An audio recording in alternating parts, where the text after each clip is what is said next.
Hello sa mga viewers dyan. Good day po sa inyo. For example number 2, use synthetic division to find the quotient of the quantity 6x to the 5th power minus x to the 4th power minus 32x cubed minus 20x squared plus 5x plus 8 divided by 2x minus 3. So in this case, kung mapapansin natin sa divisor, meron na tayong coefficient sa first term, 2x.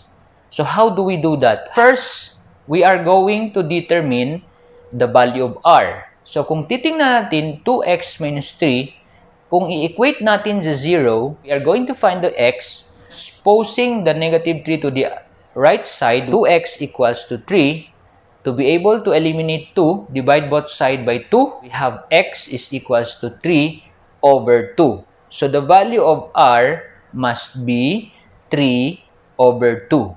So first procedure, we are collecting the coefficient of the dividend. The first term is 6, coefficient 6, to be followed by negative 1, then negative 32, then negative 20, then to be followed by 5, and the constant term, 8. Then, maglagay tayo ng bar to separate the divisor. The divisor will be, or the new divisor will be, 3 over 2. So, ang nagbago lang po dito ay ang divisor. Ang dividend, as is pa rin. Then, same as usual, the first line will be 6. Multiply that 6 to 3 over 2. 6 times 3 equals 18. Divided by 2, we have 9. So the second line value is 9. Then we are going to add negative 1 and 9. We have 8. Then 8 multiplied to 3 halves, we have 8 times 3 is 24 divided by 2. We have 12. Then the sum of negative 32 and 12 is negative 20. Multiply again this negative 20 to 3 halves, we have negative 20 times 3 is negative 60 divided by 2.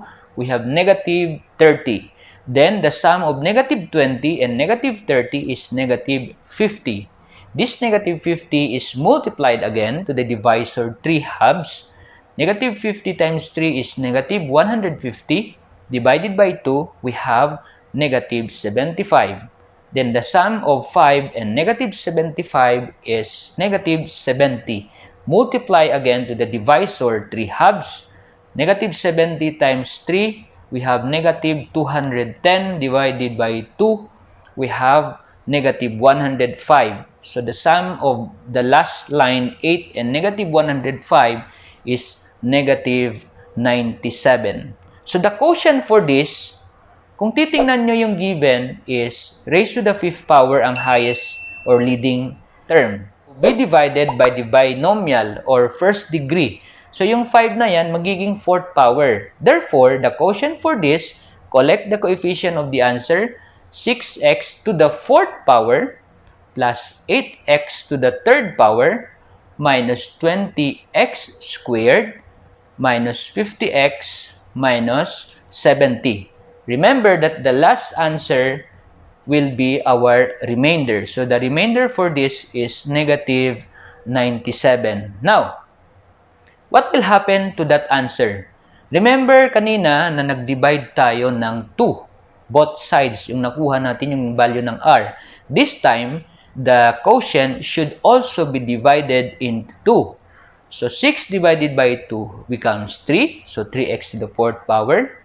8 divided by 2 becomes 4. So, we have 4x to the 3rd power.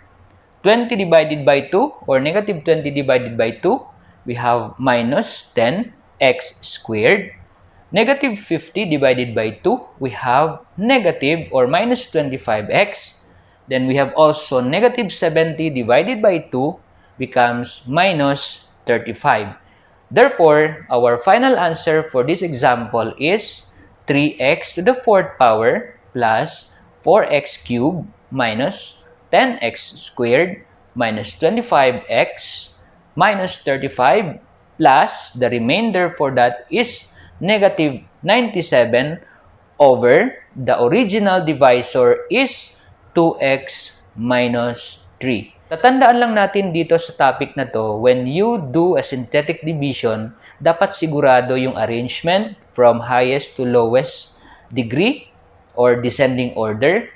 Pangalawa, tatandaan natin kung merong lacking or nagkulang doon sa descending order na yon, maglagay lang kayo ng 0 or 0x or maybe 0x squared.